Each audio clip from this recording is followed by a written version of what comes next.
Hola, ¿cómo están? Yo soy María Eugenia, bienvenidos una vez más a mi canal. Esta semana les traigo un libro totalmente cautivador, ideal para quienes amamos la literatura, que brinda además un punto de vista sumamente interesante acerca de la composición de la novela, su historia, pero que también intenta perfilar los contornos de la novela y que nos muestra el estilo de su autor, y me estoy refiriendo a El arte de la novela de Milan Kundera. ¿Qué es y cómo se compone la novela para este grandioso escritor? Bueno, de eso vamos a estar hablando en este video. El libro está dividido en 7 partes, como casi la totalidad de las novelas de Kundera, una estructura que confiesa en este mismo texto que no es una superstición por los números mágicos, sino que es un arquetipo de estructura que se le impone, que no puede dejar escapar y que no hay nada que él pueda hacer para evitarlo. Pero de la estructura de las novelas para Kundera les voy a hablar más adelante. Como les decía, el libro está dividido en 7 partes. La primera parte está titulada como La desprestigiada herencia de Cervantes. Díganme si este título no les llama la atención y no los invita a seguir leyendo. Comienza hablándonos de la crisis europea con raíces en la Edad Moderna, con Galileo y con Descartes, cómo hubo un cambio de paradigma, una transformación en donde el centro pasó de ser de Dios al hombre. Y bueno, Kundera nos dice que en su opinión la Edad Moderna no solamente sobrevino gracias a Descartes, sino también gracias a Cervantes.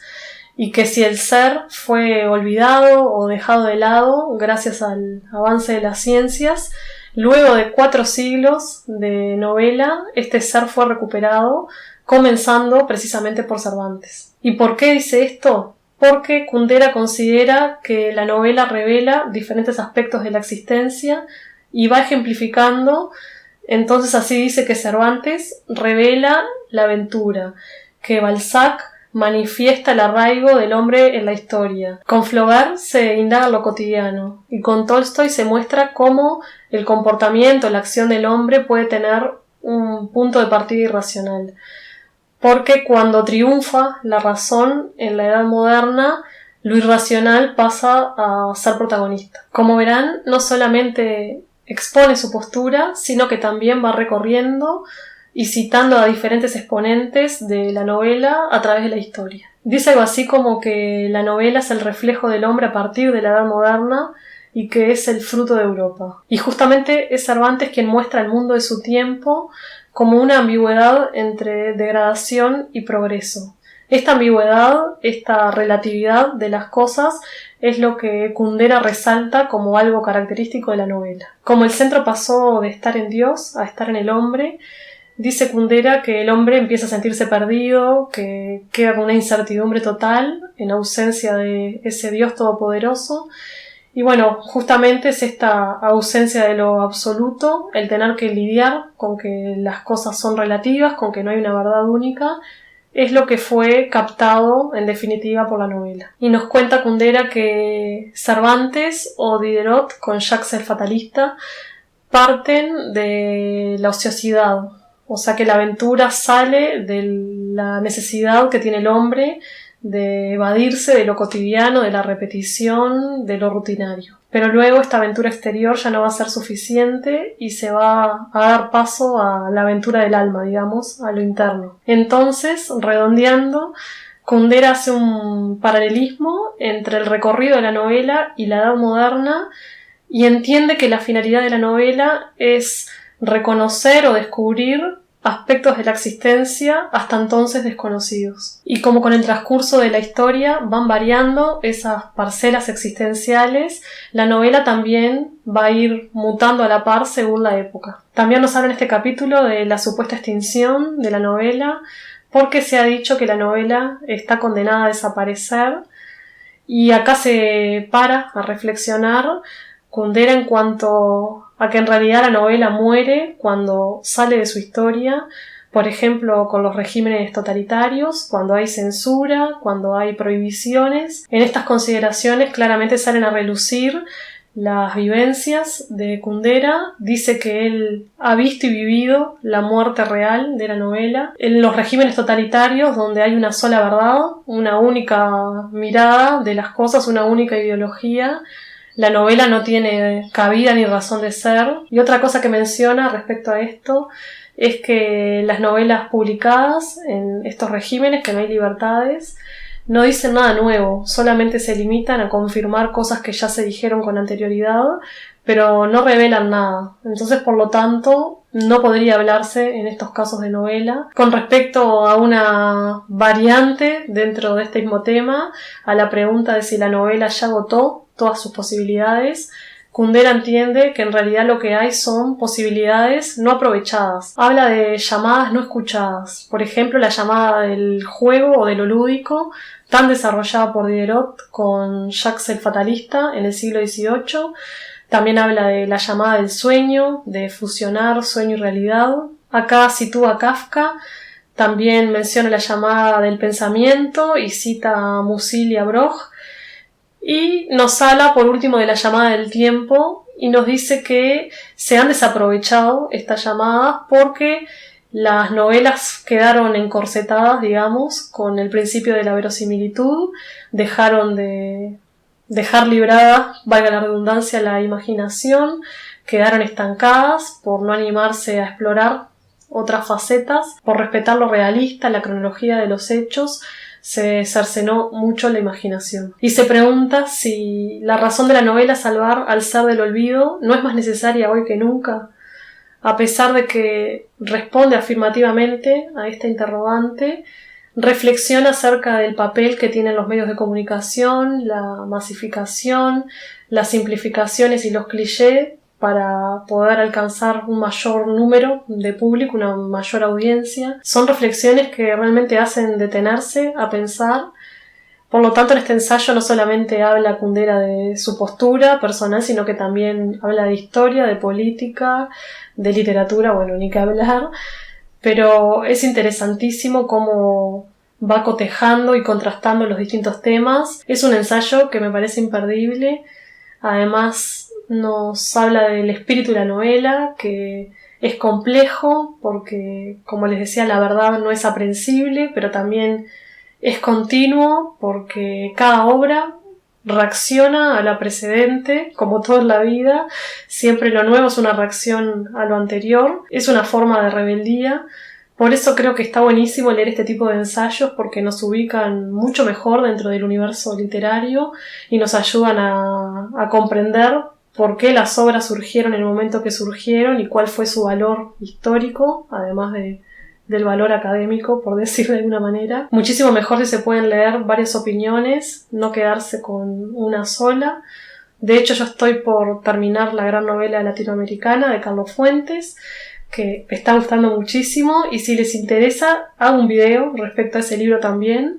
Ahora me enfoqué en este porque había muchísimo para decir, pero déjenme en los comentarios si les gusta este tipo de videos. Yo no tengo problema en seguir trayéndolos. Bueno, como les venía diciendo, cada obra, cada novela reacciona a la anterior, pero Kundera afirma que el espíritu de la actualidad está anclado en el segundo presente, en el ahora, y eso hace que la novela no pueda convivir tranquilamente con el espíritu de nuestro tiempo. Este libro se publicó en 1986. ¿Qué dicen ustedes? ¿Están de acuerdo con Kundera? ¿Les parece que la novela está en conflicto con nuestro tiempo? Yo creo que, más allá de que desde la publicación de este libro transcurrió un tiempo, estoy de acuerdo con Kundera en que la masificación, los estereotipos, el tratar de complacer a una audiencia cada vez mayor ha hecho que decaiga la calidad y que decaiga la originalidad, sobre todo. Es complicado porque las revisiones se hacen mucho después, pero bueno, no sé, díganme ustedes qué opinan. Y finaliza este brillante capítulo o parte del libro con una frase que me anoté porque me pareció muy cómica y dice: no me siento ligado a nada, salvo a la desprestigiada herencia de Cervantes. Rápidamente, la segunda parte es un diálogo redactado por Kundera de una entrevista que se le hizo para una revista neoyorquina. En consonancia con lo que decía en la parte anterior, una de las primeras afirmaciones que hace Kundera es que las novelas desde siempre y en todos los tiempos han buscado responder a la pregunta ¿qué es el enigma del yo? Y que las respuestas que se den a esta pregunta van a variar en función del estadio o de la tendencia dentro de la historia de la novela. Es esto que ya afirmaba de que los primeros novelistas lo que exploraron fue la acción, la aventura, y que luego se pasó al mundo interior a explorar el yo desde la propia persona, por decirlo de alguna manera. Encontrar el yo no en lo visible del exterior, sino en lo invisible del alma. Y bueno, concluye Kundera que en esta búsqueda aún se sigue, que no es posible aprender el yo, y la novela también ha seguido esta misma búsqueda. Claramente lo desarrolla mucho más, además va dando ejemplos y citando autores. Yo lo que estoy haciendo es darle los punteos, también por un tema de extensión del video, para que se entusiasmen y lean este libro. Pero resumiendo, quien innova para Kundera, quien concibe un yo original, es Kafka, que inaugura una orientación post-prustiana en la que se indaga cuáles son las posibilidades del hombre en un mundo que se estrecha a su alrededor, en un mundo en el que las herramientas interiores no alcanzan para frenar el condicionamiento exterior, y nos dice que la Primera Guerra Mundial fue un evento crucial en este sentido, porque demuestra o pone en evidencia que hay circunstancias externas que se nos imponen, que no podemos evadir y que nos condicionan inexorablemente. Precisamente la obsesión de Kundera es la insoportable levedad del ser en este mundo de incertidumbre. Hay una obra que es la que lo hizo más conocido con este nombre, y esa es la búsqueda también de Kundera. El modus operandi, digamos, de Kundera es observar detenidamente a su personaje y tratar de descifrar cuál es el fondo de su problema existencial. Así es como considera que se crea un personaje vivo. Por eso van a ver que Kundera no dedica tiempo a explorar el pasado de sus personajes, ni tampoco se detiene en las descripciones físicas, solo en aquellos casos en que esas características, esos temas o rasgos sean necesarios para explicar algo que atañe al problema existencial de su personaje. Es interesantísimo cómo Kundera construye a sus personajes, les asigna palabras clave para intentar comprenderlos, y nos da el ejemplo de Teresa, de la insoportable levedad del ser, que fue inventada como ego experimental para poder comprender su debilidad, el vértigo, como una posibilidad de existencia. Puede parecer un poco complejo esta forma de crear personajes a partir de categorías de existencia que tienen su origen en palabras claves, pero quien sea que haya leído a Kundera, alguna de sus obras, va a entender a lo que me estoy refiriendo y a lo que él se refiere en este texto.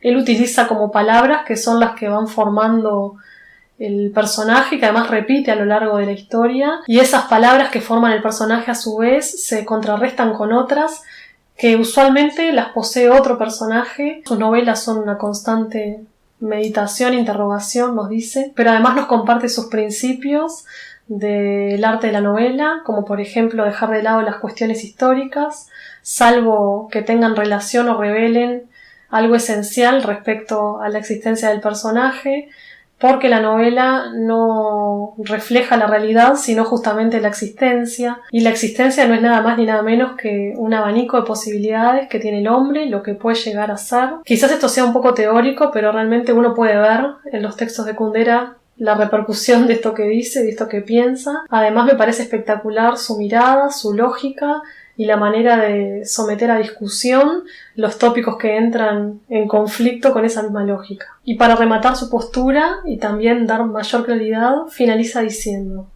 la fidelidad a la realidad histórica es algo secundario en relación al valor de la novela. El novelista no es un historiador ni un profeta, es un explorador de la existencia. Creo que con esto queda clarísimo cuál es el punto de vista de Kundera. La tercera parte es un análisis interesantísimo de Los sonámbulos de Hermann Broch, que es una obra que fue fundamental para la formación y para la vida personal de Kundera. Ese es el motivo por el cual realizó estas notas, pero más allá de que pueda parecer un capítulo sin importancia a priori porque trata de una obra en específico, yo personalmente además no conocía a este autor, no lo había sentido nombrar. Es una parte riquísima de este ensayo, llena de referencias a otras obras, autores y personajes de gran trascendencia. Además es sumamente importante el valor literario e histórico de esta obra de Broch, que además es una trilogía que está compuesta por Pasenau o el romanticismo, Esch o la anarquía, Ubenau o el realismo. Nos habla de los símbolos presentes en la obra de los sonámbulos, cómo los personajes que son incapaces de pararse frente a la realidad ven todo traducido al lenguaje de símbolos. Nos dice que es Broch quien resalta la importancia del pensamiento simbólico como componente no solamente del comportamiento individual, sino también colectivo. También dedica un capítulo al polihistoricismo según Broch, a la vocación integradora de la novela, que puede incluir ya sea filosofía, poesía, sin perder su identidad, siempre y cuando la novela cumpla con descubrir lo que solo la novela puede descubrir, que es el ser del hombre.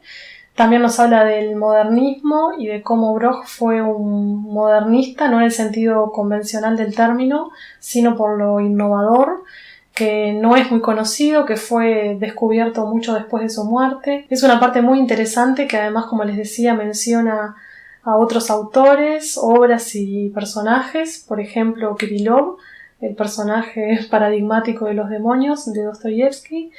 Es un personaje que se ha estudiado mucho y que, bueno, también aparece en estas páginas. La cuarta parte, llamada Diálogos sobre el arte de la composición, es un debate acerca de la arquitectura de la novela y de los pormenores que surgen de las propias novelas de Kundera.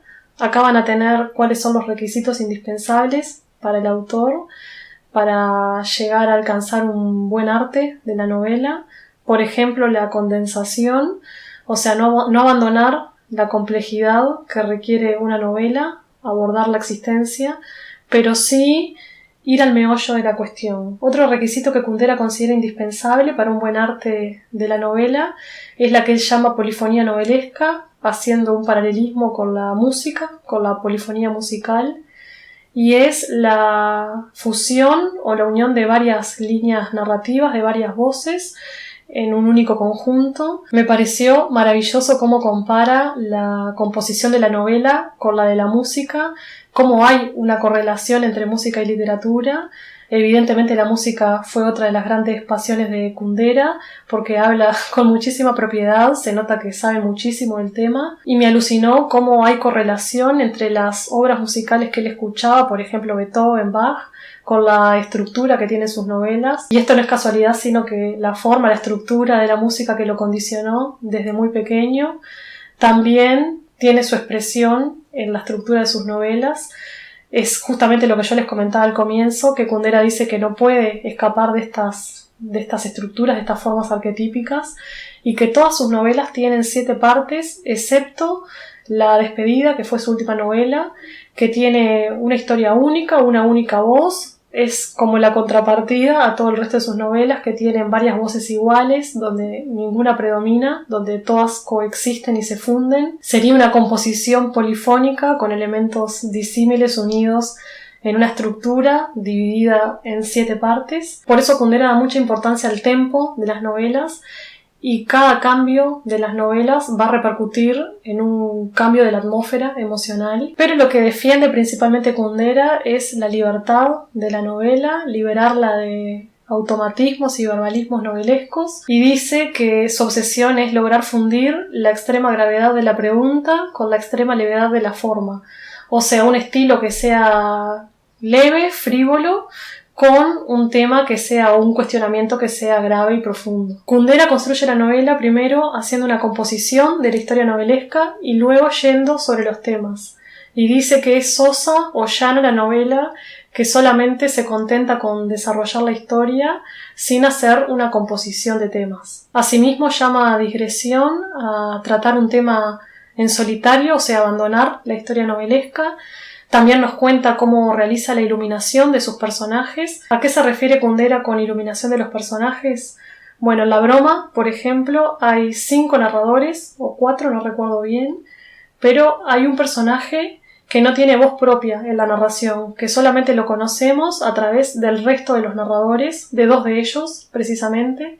Y me estoy refiriendo a Lucía, que es un personaje protagonista, podría decirse, un personaje muy importante, y que solo se ilumina, como dice Kundera, desde fuera. En cambio, Ludwig, que es el personaje principal, tiene una iluminación desde dentro. Él es narrador y él cuenta su historia, pero también tiene una iluminación desde afuera. Entonces, está a plena luz, una iluminación desde afuera porque otro narrador cuenta otra perspectiva de su historia. Y así los personajes de Kundera están menos o más iluminados en función de la importancia que quiere darles o del misterio por contrapartida que quiere darles. Por ejemplo, Lucía, que recién les comentaba, tiene un halo mucho más enigmático al no tener propia voz. Esta parte del ensayo me pareció una maravilla porque comprendemos a cabalidad por qué la estructura y los personajes de Kundera son como son. La quinta parte son reflexiones de Kundera acerca de las novelas de Kafka. Se llama En alguna parte ahí detrás. Esta parte me encantó, me pareció fascinante y aprendí un montón. Comienza preguntándose qué es lo kafkiano y entre muchas otras cosas interesantes nos dice que lo kafkiano nos conduce al interior, a las entrañas y a lo horrible de lo cómico, y hace todo un análisis acerca de por qué los textos de Kafka parecen haber sido proféticos, haber visualizado una sociedad que él ni siquiera conoció. Y concluye que el virtuosismo de Kafka está precisamente en haber visto algo que estaba ahí, presente en la vida de los hombres y en su mundo, y que nadie había vislumbrado aún. La grandiosidad de Kafka está, según Kundera, en haber captado lo mecánico, abstracto y obediente del mundo burocratizado, la falta de inventiva, de iniciativa del funcionario de oficina que realiza su trabajo pero que no ve el producto de ese trabajo, lo que tiene de fantasmal la oficina burocrática. Tuvo la capacidad, la visión de encontrar lo poético en lo trivial, en lo cotidiano, de hablar de la despersonalización del ser humano, de su exclusión, de la intromisión de la vida pública en la vida privada, la violación de la intimidad, el endiosamiento del poder. Y nos dice Kundera que Kafka ensancha tanto esta realidad que termina pareciéndose muchísimo al Estado totalitario, que no deja de ser una gran oficina en la que todos trabajan para él. Por eso se asemeja tanto a la Praga comunista que sobrevino luego de la muerte de Kafka. Quiere decir que no profetizó nada, que en realidad lo que hizo fue precisamente lo que les decía anteriormente, visualizar algo que ya estaba ahí en la naturaleza, en las posibilidades del hombre. Esta parte me pareció espectacular por cómo va de más a menos, interpretando las distintas respuestas que se han extraído de la obra de Kafka y además por cómo infiere cuáles eran los problemas existenciales que preocupaban a Kafka, como por ejemplo, además de todo lo antes mencionado, el castigo, el sentirse culpable y sentirse digno de ese castigo, la culpabilización como propia de las relaciones entre padres e hijos, la idealización de esos padres, cómo se los endiosa, el totalitarismo en el seno de la familia. Es brutal el desarrollo de Kundera y su erudición. La sexta parte se llama 67 palabras y muy resumidamente es un diccionario con las palabras claves contenidas en las novelas de Kundera y que además evidencian su estética. Y acá nos introduce en la importancia de las traducciones y en cómo él ha luchado para conservar la fidelidad de sus textos, cómo algunas traducciones dicen cosas que él no dijo, que le cambian las palabras, le eliminan capítulos, le modifican el estilo. Es por este motivo que crea este diccionario en el que desvela la importancia que tienen las palabras para sí mismo y para sus novelas, y además destaca muchísimo la importancia que tienen las repeticiones como forma de mostrar una melodía narrativa y que en muchas traducciones que utilizan los sinónimos esto se pierde. Las palabras tienen un significado natural que no está contenido en los sinónimos, entonces habla Kundera de las repeticiones como una forma estética de narrar. Kundera es muy enfático en esto y de hecho ese es el motivo por el cual no concede entrevistas en las que se pueda transcribir o decir cosas que él no dijo. Solo acepta diálogos que sean corredactados por él y que además tengan su copyright, porque él considera que es un novelista y que los novelistas se esconden detrás de la obra, no quieren aparecer, y las entrevistas muchas veces hacen que se destaque el autor en detrimento de la obra. Este capítulo no tiene desperdicio, cada palabra te introduce un poco más en el universo y en la obra de Kundera. La séptima parte es un discurso que dio Kundera en el año 1985 al recibir el premio Jerusalén y en el que habla de Europa y la novela. Es un capítulo sumamente interesante también y un magnífico cierre de este libro. En definitiva, un libro muy rico que abarca muchísimos temas, con infinidad de enseñanzas que leí totalmente fascinada. Kundera es un autor que me gusta mucho y este libro me permitió comprender mejor